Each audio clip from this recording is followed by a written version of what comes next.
We are going to be recording this session tonight just so that we can share it with those people who weren't able to make it in person. And mostly I wanted to talk to you a little bit about long COVID, some of the potential mechanisms that may make sense for treatment on some of the therapeutic approaches, therapeutic approaches we've been looking at. Um, I've been interested in this since roughly 2020 when the COVID pandemic hit. And at that time, I was practicing as a full-time ICU physician. And, and so I was seeing acute COVID, but I was also seeing long COVID in some of my colleagues who developed this early on before we really understood that that was a condition. And then throughout that pandemic, I was constantly looking for other approaches that may have helped some of our more seriously ill patients. And that led me to functional medicine and looking at underlying causes of illness and how to support the body's ability to heal. And that's what we've been focusing on, honestly, for the last few years. And so this is coming from the perspective of an ICU doctor turned functional medicine. And let's see. And just as some background, this is supposed to be an educational webinar. So my goal is not to be providing specific medical advice to anybody. If you have any questions, you're welcome to ask me. But I would want you to be seeing your own medical practitioner to see how this may apply to you. So what is long COVID? A lot of the people here are going to be fairly familiar with that. Essentially, we're talking about changes in a person's health that have been persistent for at least 4 weeks after they had an infection. And more commonly, we talk about symptoms that are persistent over 3 months, but I have a lot of patients who've had symptoms for a year or longer. And we're just looking at the fact that it doesn't resolve. And it's a very heterogeneous type of condition. And if you look at data from the Department of Health and Human Services and from the CDC, they're both estimating a huge number of patients with long COVID symptoms. And the Department of Health and Human Services puts that anywhere between 7 million and 23 million patients. The CDC is estimating about 3.5% of adult Americans have long COVID symptoms. And the Brookings Institute actually looked at this to see what are the financial implications. And they were estimating there are about 4 million people out of work because of this condition. And I expect that this is going to continue because COVID is not going away. It's not like it happened in 2020 and it's gone. And so we need to figure out what we're doing about this. As far as clinical symptoms, there's a whole range of symptoms. Certainly fatigue is one of the major ones, and post-exertional fatigue or post-exertional malaise, that sense that people have energy crashes after they've been really active. People can have persistent shortness of breath, brain fog, difficulty concentrating, trouble with sleep, changes in taste and smell. There's a whole list of symptoms. There are a lot of people who have problems with their autonomic nervous system, which is effectively the brain's way of regulating the function of the organs. So like the function of the heart, how fast is the heart beating? Are the blood vessels constricting like they're supposed to when you stand up? And other GI symptoms is the GI tract squeezing downstream like it's supposed to. We also know it starts to impact patients' mood, and a lot of people have exacerbations of depression or anxiety type symptoms. And when you look at that diffuse array of symptoms, you kind of wonder, well, what's the mechanism that leads to that? And how does a single virus cause 100 or 200 different symptoms? And there are a lot of theories on that. One of them is talking about the immune system dysregulation, and effectively that the immune system is now starting to either become over responsive to triggers or under responsive. And if it's under responsive, that can allow chronic infections or chronic viruses that have been dormant in the body for a long time to all of a sudden reactivate.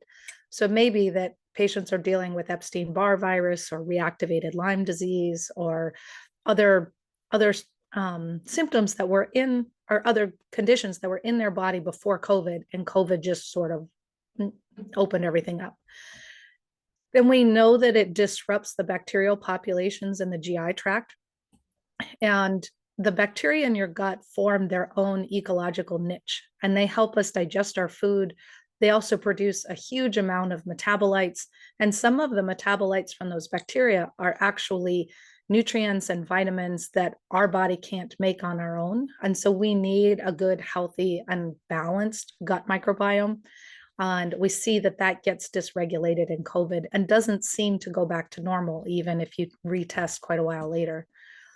And there's concerns about autoimmune disease. And is the virus setting up the patient to start producing antibodies against its own tissue, against the body's own tissue?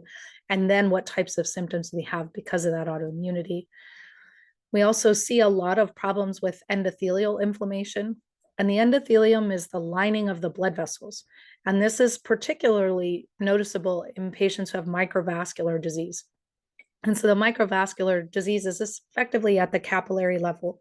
And if you don't have good blood flow at the capillary level, then you can start to have organ dysfunction throughout every organ that has capillaries, which is every organ and every tissue in the body. And what do we do to address this? I think this in particular is why a lot of patients who had diabetes and blood sugar dysregulation had more problems, because diabetes sets you up for this endothelial problem in the first place. And then we see it also seems to disrupt nervous system signaling. And I know this is a factor in the vagus nerve, and that's a nerve that connects the brain and the rest of the body downstream. And there seems to be some disruption there that we'll talk about a little bit later. One of the other aspects of the disease is that we know the virus enters the cells through the ACE2 receptors, and that's just how it gets in order to replicate. And early in the pandemic, we would talk about ACE2 receptors in the lung, and that's why people were getting bad pulmonary disease. But you actually have ACE2 receptors in tissues all throughout the body. And so if you have viral replication in the blood vessels, in the gut, in the brain, in the heart, you can have symptoms associated with those organs and lead to a really broad array of potential symptoms. And that leads to a very complex disease. And what I mean by that is any one thing that gets adjusted or gets thrown out of whack starts to affect other processes in the body. So this, for example, is a map of how some of the inflammatory cytokines affect each other. And so if you have like the Th2 cells that are producing different inflammatory cytokines, they all interact with each other. And if you manipulate one, you're going to manipulate a lot of other things downstream. Think about that just kind of like a cobweb or a spider web. And if you pull on one strand of the spider web, the whole web moves. And that happens in a lot of systems in our body. Then we have the added complexity that COVID is a moving target. And if this underneath this was the original strain that came out of China, that strain has then mutated numerous times. And so you have the alpha strains and the delta strains that affected people back in 2020 and 2021 and continued to mutate throughout that time. And so right now we're producing our people who have current COVID infections are more likely to have these strains. And this is fundamentally a different virus than what we were starting with before. So if anybody wants to do research, by the time you can do the research and get the results, the virus that's circulating once you finished is not the virus that you were studying. And people have multiple infections. They also have experiences with multiple vaccines and vaccines that were targeted at different strains. And so it's a constantly moving target. And when I think about long COVID, I think about that in that sense of complexity and also in the sense of it's not just the virus. Because if you have a whole bunch of people who all get COVID and the majority of them have COVID, they recover a week later, it was kind of a non-event and they were maybe at home for a few days, maybe took a few days off work and then they're better. And then you have another patient who got COVID and it's been a year and a half and they're no better. There's something different about that patient to start with. It's not all just the virus, it's what's different about that patient. And all long COVID patients are not the same either. So if you take this as a patient who had long COVID, well, there's actually a lot of different um, ways that can express itself. And I think that's because people have different predispositions. So if you have a patient over here who has a lot of cardiovascular risk factors and struggles with their blood pressure and their blood sugar, that's going to be a different outcome than if you have somebody who had chronic fatigue for 10 years before they got COVID, or somebody who's had chronic digestive issues for the last 3 years. And so each one of those patients had a different setup when they got the virus, and then the way the virus affected them and the way their immune system reacted is going to be different. And so when you're trying to figure out how do we help all the different patients down here, I think you have to take into account that complexity. And the way medicine is designed to do research studies really doesn't look at that complexity. Back in 1928, Alexander Fleming discovered penicillin, and that really was a huge turning point in medicine, because we used to have patients who would get extremely sick, unfrequently with childbirth fever. They would end up septic from common bacteria like Staph aureus, and you could die from giving birth to babies. And when they discovered penicillin, which killed the staph, all of a sudden you had patients who were miraculously recovering because there was a single problem, and it was the infection, and you treated the infection. It was acute problem and acute treatment, and they got better. And so we design a lot of research trials with that in mind. We designed randomized placebo-controlled trials to test one intervention. So just like, you give penicillin to somebody, they get better. Now you want to test, is penicillin versus placebo a good drug? And if you look at what's being funded in the RECOVER trial, most of the studies are really looking at single interventions. They are looking at a lot of different interventions, but there's a trial looking at Paxlovid and a trial looking at Brain HQ, which is a cognitive processing training program that's used in a lot of patients with dementia. There's direct cranial stimulation. There's IVIG, which is a immunoglobulin that circulates in the bloodstream. All of these are, change one variable, see if you can get a positive outcome. There's an ivabradine trial, which is actually very promising, particularly for patients who have POTS symptoms. And those are symptoms where the autonomic nervous system's not working right. Patients get really lightheaded when they stand up because their heart is not, or I guess their blood vessels are not constricting tightly to maintain their blood pressure. And then their heart responds by shooting the heart rate up so that the patients don't pass out. But they frequently are really lightheaded with that. And so ivabradine is a drug that was used in heart failure and in POTS, and they're looking at that for long COVID. I actually talked with the investigators from that trial earlier today. They are actively recruiting, and that's in Rockville. And so if you have questions about that, we can talk about that a little bit later. I put on here Rockville, Virginia, but it's Rockville, Maryland.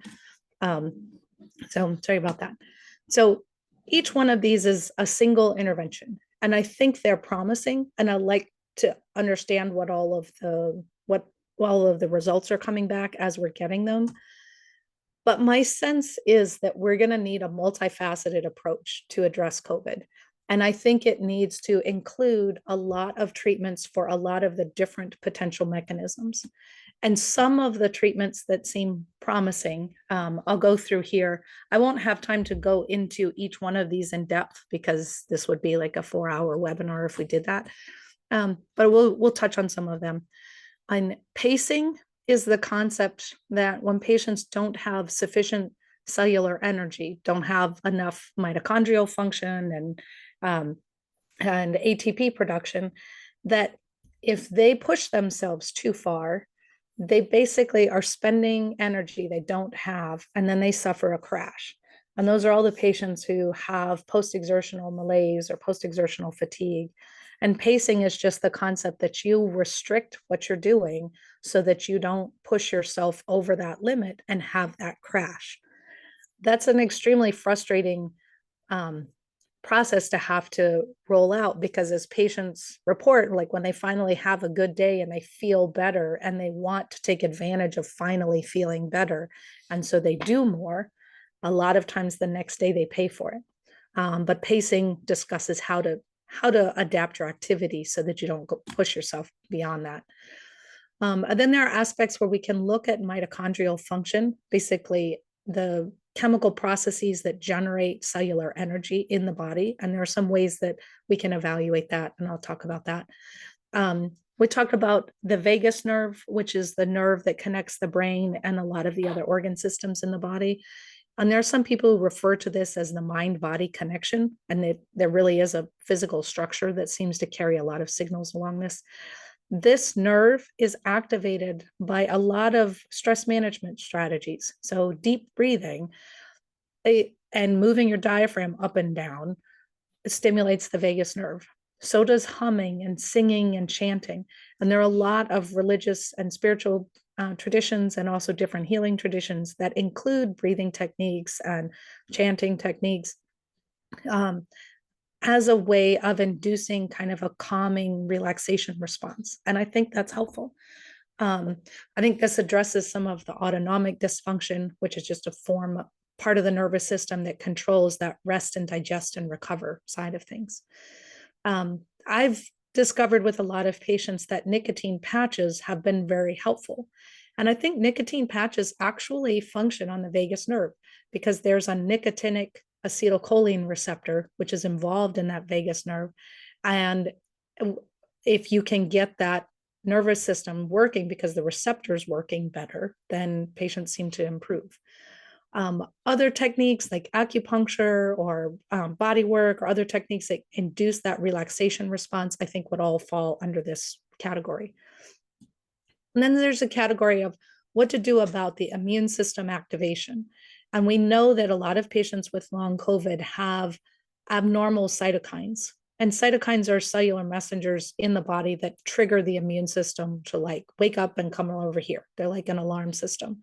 And so we'll talk about some studies where they are showing the abnormal cytokine response and what you potentially could be able to do about that.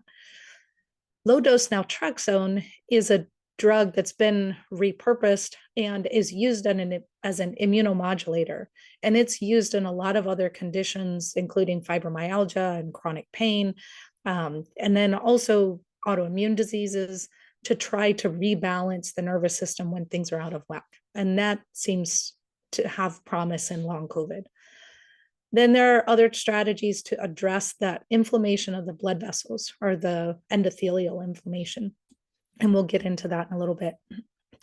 Then we talk about just inflammation in general, because it's not just the blood vessels that are inflamed. I think patients can have kind of a global elevation in their inflammation loads, which affects your body's ability to handle oxidative stress.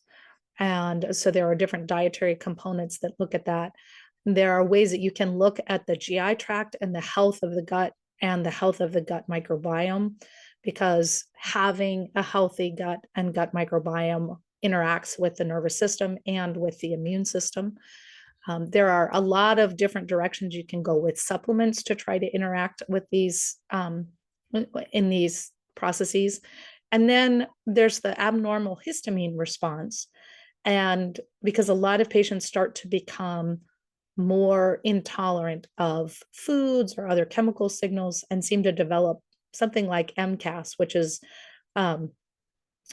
mast cell activation syndrome. It basically means you have trigger happy mast cells that release histamine at the drop of a hat.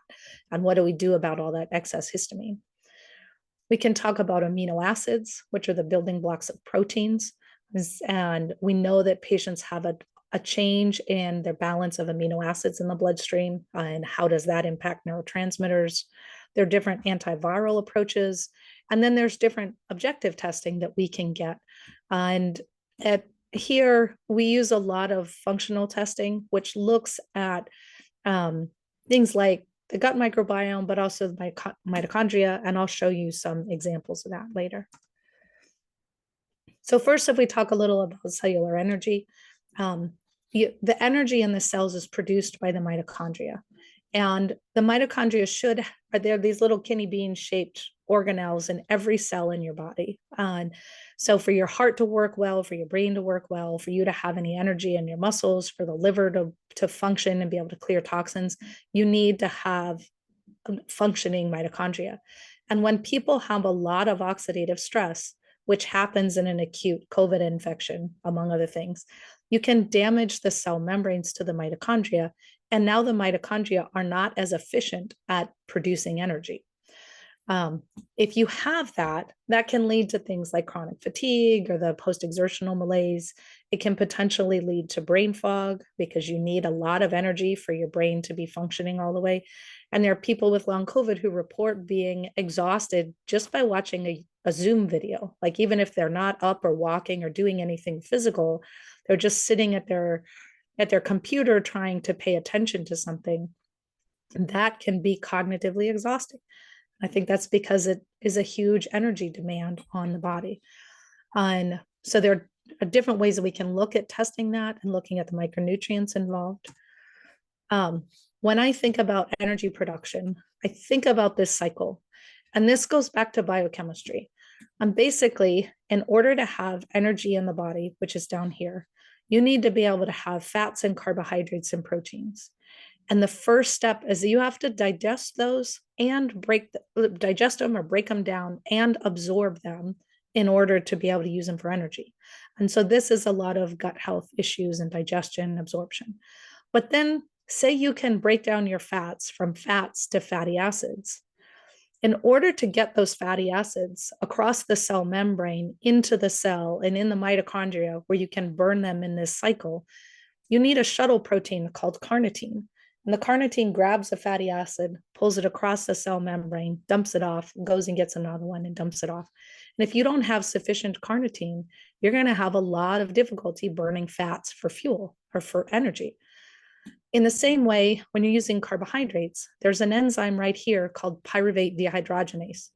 And you need that to break down the sugar molecules. And there are cofactors with that enzyme. And it's cofactors by B1, B2, B3, B5, and lipoic acid. And when I think about vitamin cofactors or nutrient cofactors, I think about hemoglobin. And if you have a hemoglobin, it's a protein. And you could have the most perfect hemoglobin molecule under the sun, but if you don't have the iron to go with it, that hemoglobin's not going to carry oxygen.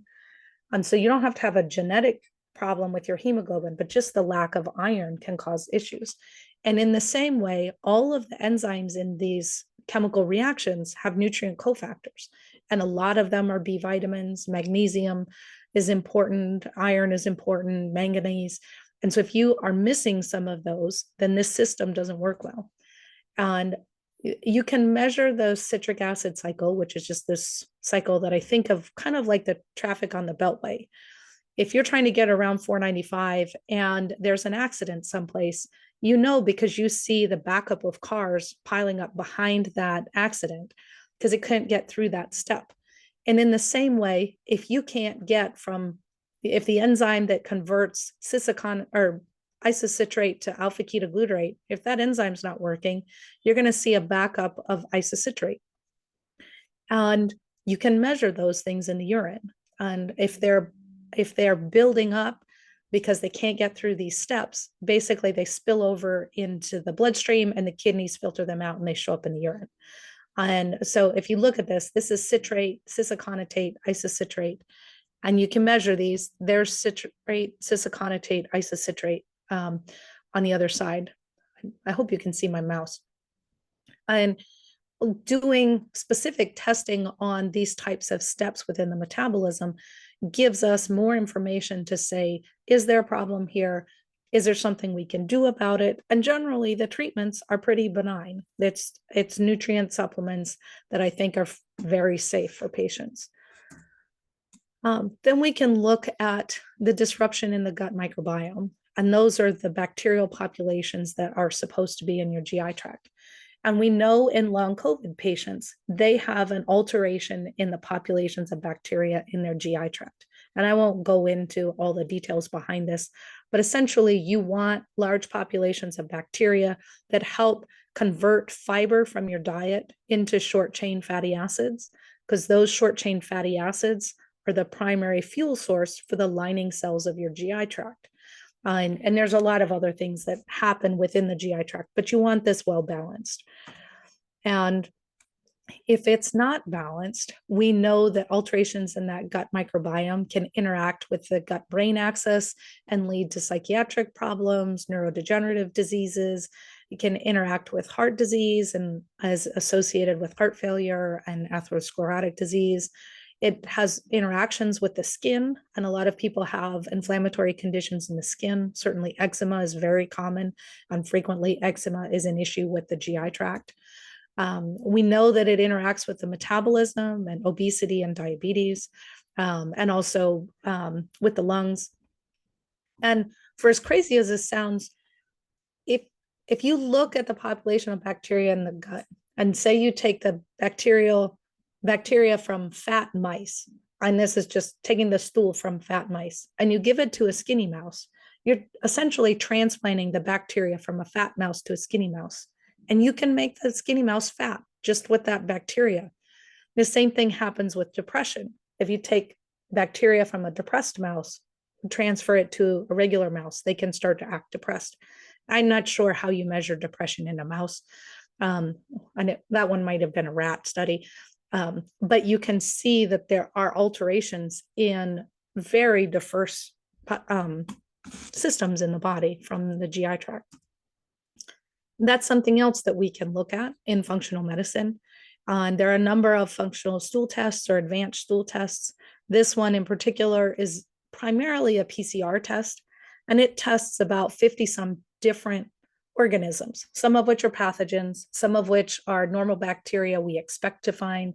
Some of them are bacteria that aren't really pathogens, but I think of them kind of like the weeds, where if they're overgrown, they're more likely to be associated with inflammation or autoimmune disease.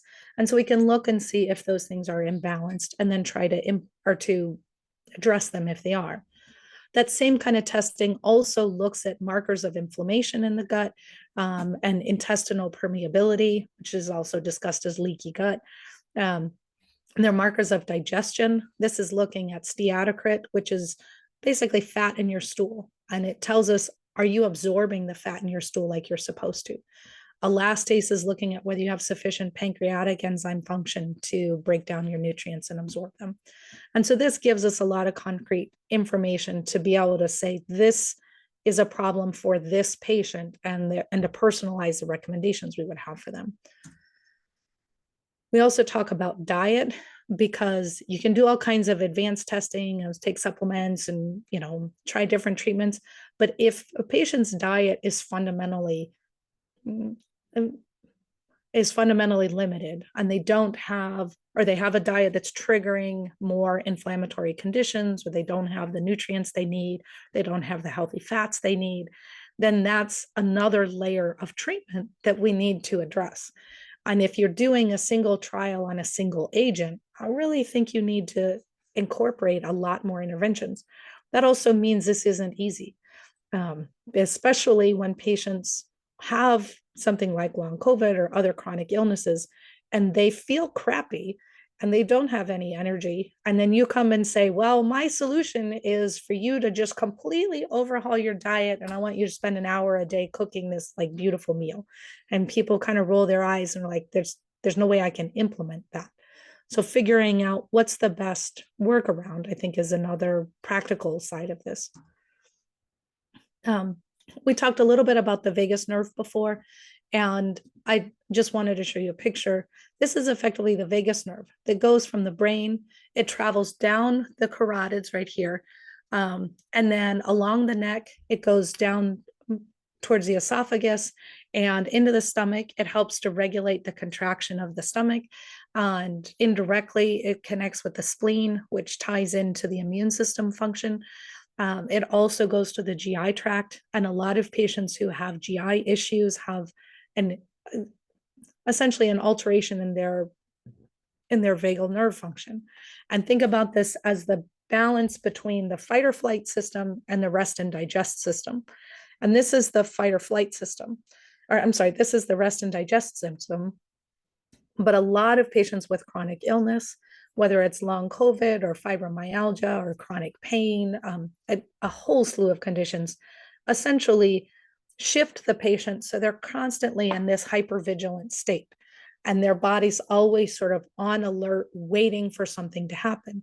And in that hypervigilant state, you can have a hypervigilant nervous system, a hypervigilant immune system. You can be reactive to more foods. And so how do we crank that back and re-regulate the nervous system? And there are a whole slew of different treatment options. But you can see if this doesn't work, somebody may have POTS symptoms. They may have racing heart. They may have chest discomfort. They may have GI symptoms. There's a whole range of problems that can be associated with this. We talked before about meditation and mindfulness, which I think helps stimulate the vagus nerve. Breathing and humming, singing and chanting all stimulate the vagus nerve. Also, vagal nerve stimulators. This is one. I have another one. There are a lot of devices that stimulate the vagus nerve. This one's called the Gamma Core. I have no association with any of these companies, but there are ways that you can stimulate it directly. Now, it's a lot more cost effective to be able to do deep breathing, but I think all of them work. And we'll talk about nicotine in a second. The theory behind nicotine, this is a paper that was published that was a case series of just 4 patients. But they were discussing a hypothesis of the use of nicotine as a treatment. And they said they know that the COVID spike protein binds ACE2 receptors, and that's how it gets into the cell to replicate. But it also binds acetylcholine receptors. And there's a subclass of acetylcholine receptors called nicotinic acetylcholine receptors, and they happen to bind to nicotine. And if you have a bunch of spike protein or a bunch of viral debris or whatever is floating around in your system that binds to these nicotine receptors or the nicotinic acetylcholine receptors, it can dysregulate the cholinergic nervous system. That is the vagus nerve, or that rest and digest side of things. And so in this paper, they set up the hypothesis that nicotine, the drug, should bind to these receptors more strongly than any sort of viral debris might. And could you use the drug nicotine to displace any kind of spike protein or viral debris and essentially reset the system? And they presented several cases. This is an example of a 19-year-old who had long COVID symptoms with general fatigue and weakness, loss of taste and smell. And the way to look at this picture is that in the back, this red ribbon is when the patient was getting nicotine. And they only got the nicotine patch for 7 days. And this is the lowest dose nicotine patch. If you were a smoker and you were using nicotine or a nicotine patch to try to help quit, you start with a 21 milligram patch, then you drop it to 15, and then you drop it to 7, and then hopefully you come off. The patients in these cases were all non-smokers, so they would have been nicotine naive, essentially very sensitive to nicotine. And they took the nicotine for 7 days, and these ribbons are reporting the symptoms. So like this orange one is fatigue, and the yellow and green ones are loss of taste and smell. I'm sorry, the orange one here is dizziness. But after they started the nicotine, and even once the nicotine was finished, the symptoms continued to improve until they resolved. This is a patient who's a 31-year-old who had significantly more symptoms. And you can see here, she took nicotine and immediately showed improvement in all her symptoms. And then after a day or two, they seemed to rebound. But then over the next few weeks, including beyond the time that she was on the drug, her symptoms continued to improve. So by the time she gets out here to day 24, her symptoms have resolved. This is a guy that I assume misunderstood the instructions or got a different patch, but he was on they had recommended 7 milligrams. He took a 15 milligram patch, which for somebody who's totally naive to nicotine is going to be an awfully high dose. And he ended up having significant nausea and vomiting and diarrhea. And you can see he only took it for one day. And I believe this was like 10 hours. And then he just had a lot of side effects, took it off and said, this is for the birds and I'm not doing this anymore. But in the week, or I guess the week and 2 weeks afterwards, his symptoms continued to improve. And by the time you get out to day 16, there's no more symptoms. And so there were a handful of studies like this that are cases that were discussed. I've since started using nicotine patches with a lot of my patients with long COVID, and then actually now also with chronic fatigue syndrome. And a lot of them seem to benefit. It's not the panacea, it doesn't resolve everything, but it seems to have a pretty rapid onset and seems to help quickly. And to me, that's evidence that at least there is some component of this that's on the right track.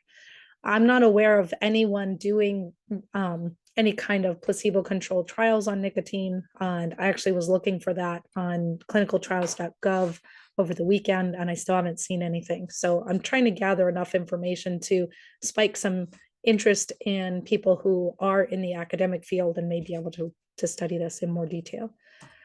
Then I told you a little bit about cytokine levels. These are the inflammatory chemical messengers. And essentially, there's a gentleman named Bruce Patterson who is, I believe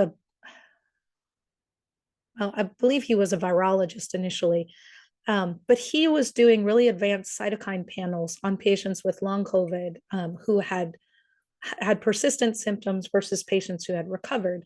And he was able to develop an algorithm of abnormal findings in these cytokine levels that predicted long haul COVID. And initially, when I read about that, I was like, well, that's nice, but I don't know what to do with those cytokines. I don't have specific treatments for them, so I can't use that algorithm. But he's since published a case series that has 18 patients in it. And he repurposed two different drugs. One was Maraviroc, which is traditionally thought of as an antiviral HIV medication, but it has a lot of anti-inflammatory immunomodulatory effects. And then Pravastatin, which inhibits fractalkines, which is just a subset of immune molecules. And he picked those two different drugs based on the cytokine patterns that were abnormal in long COVID. And with that case series, they found objective improvements in the patient cytokine levels. And then they were doing different symptom severity scores. And so there was a fatigue severity score and something called a Rankin scale and a New York Heart Association scale, an autonomic nervous system scale. And they found improvements in 4 out of the 5 symptom scales that they were testing. I believe the only one that didn't show an improvement was one that was looking at dyspnea scores or shortness of breath scores. I think this is promising. This is going to be starting in phase 3 clinical trials using the same Maraviroc drug and then a different statin. I believe they're looking at atorvastatin for their phase 3 trials. But that is promising to me. And since I have so many patients with long COVID who have an elevation in their cholesterol that they didn't used to have, it kind of makes me feel a little better about the idea of like, maybe statin has sort of two benefits there. Low dose naltrexone, I told you, is an immunomodulator. And this is a drug that was actually used to reverse narcotic overdoses. So if you come into the ER with an overdose of heroin, you're going to get Narcan, which is naltrexone. And you're usually getting it at a dose somewhere between 50 and 100 milligrams. But what they discovered during the HIV pandemic was that some of their heroin addicts with HIV actually did better than their non-addicts. And when they were trying to go back and understand how is that possible, they realized that some of it has to do with this drug. And then if you take the Narcan or naltrexone and drop it to lower and lower and lower doses, it still has this immunomodulatory effect.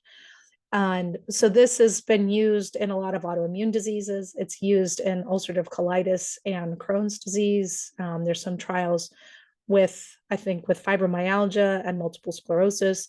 And so this is being used in autoimmune world, I would say it's not that well known. And some of that is likely because it's going to be hard to patent this, and it's hard to fund research on a drug that you can't patent. But I went back to look at what the results were with naltrexone, because I was at a conference a couple months ago, and a lot of the other functional medicine providers had started using low dose naltrexone, or LDN, with their patients, and it seemed to be at least partially helpful for what they're supporting. And there's a study out of Stanford that was a retrospective study looking at all of their patients who had been to their long COVID clinic. And they'd actually used LDN with 207 patients, which was about 44% of the patients who were in that clinic. And they only had before and after data that they could use to assess the results on about 59 of them. But if they looked at that 59 patient subset, they showed improvements in a lot of fatigue and fatigue scores.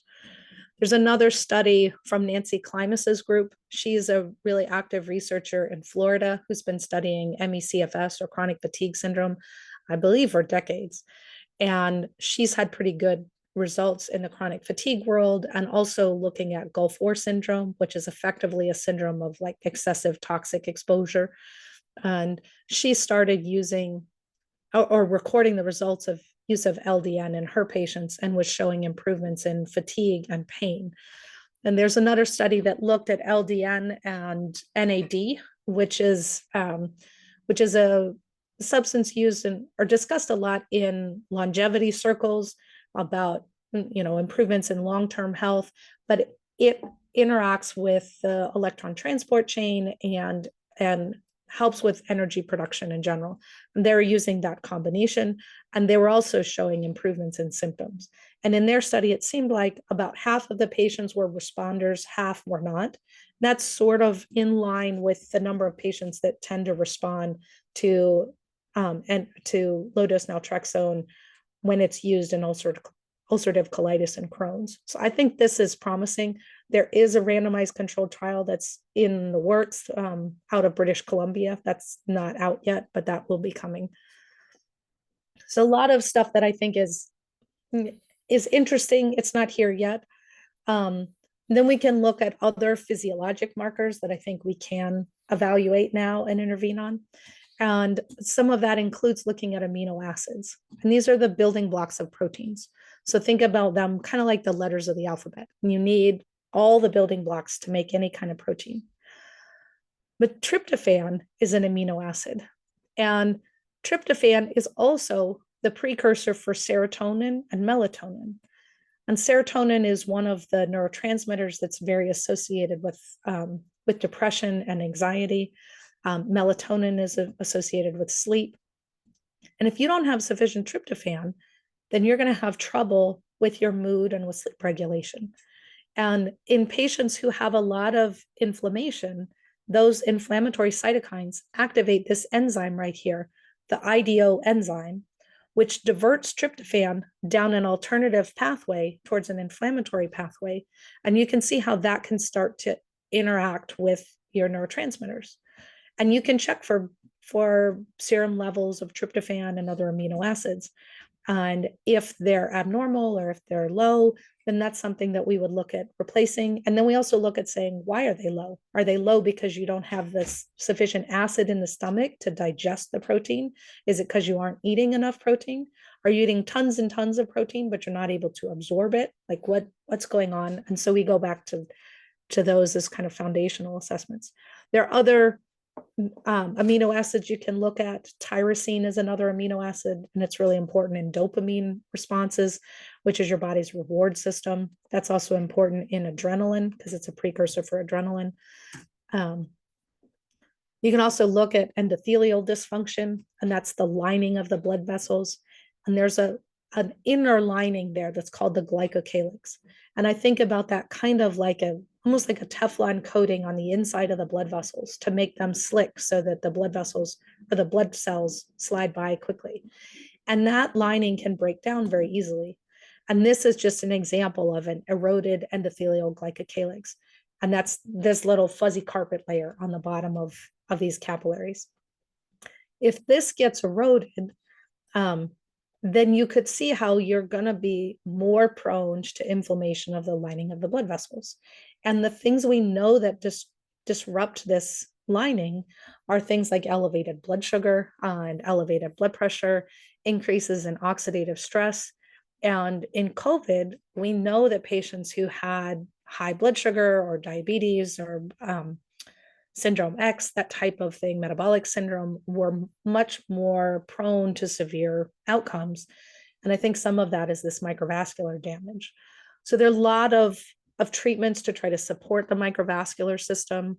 There's some seaweed extracts that help support the glycocalyx layer. Getting good control over your blood sugar and blood pressure is important. There seem to be a number of anti-diabetic medications that were helpful either primarily in acute COVID, but metformin has been found if it's given during acute COVID to decrease the rates of long COVID. So those are promising. There's also ideas about supporting nitric oxide, which is a gas that's formed within this layer to help the blood vessels dilate. And so if you can't make nitric oxide, then the blood vessels won't dilate. That's the pathway that Viagra acts on. So when people take Viagra, it helps increase nitric oxide production and cause vasodilation and allow people to get erections. That's all microvascular disease. Any kind of movement or activity, I think, can help support this, sometimes with oxygen, sometimes without. But you have to figure out, how do you add that activity in without pushing somebody past their energy level and causing an energy crash the next day. That this whole process of disrupted endothelium, I think, also sets you up for microvascular clotting problems. And there's a lot of discussion about microclots that may be forming, and can you use blood thinners, and should you use blood thinners, and what's the risk benefit of that? I think that's very much up in the air, and I could have a very long conversation about blood thinners, but I will not going to do that right now.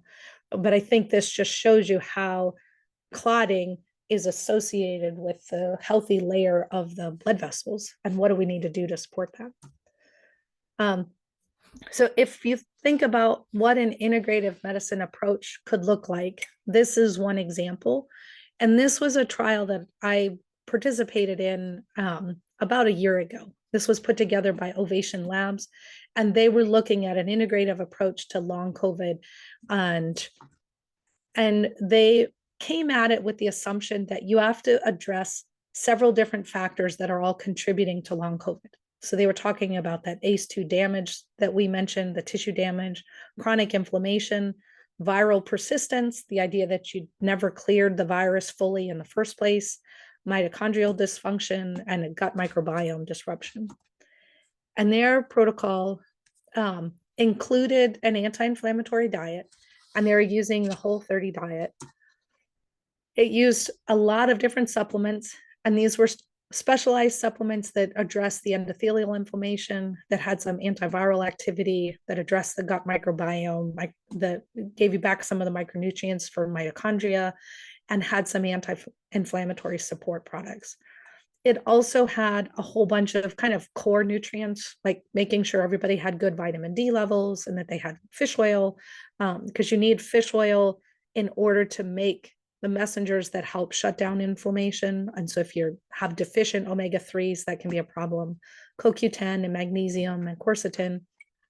And then there were some lifestyle factors to try to optimize sleep. And then when I worked with patients, I would talk about pacing and stress reduction, trying to get social support and have some movement. And this sort of broad ranged approach had some significant benefits. In that particular trial, it was only 90 days. And they were using a post-COVID function scale where it only goes from 0 to 4. And 0 is you're totally fine, have no problems. And 4 is essentially that you're bedbound. So 1 point on that scale is actually a substantial change in your ability to function in society. And in 90 days, they saw an improvement from baseline to follow-up of 2.0 to 1.2, which on this, short, narrow scale, I think is a pretty substantial improvement.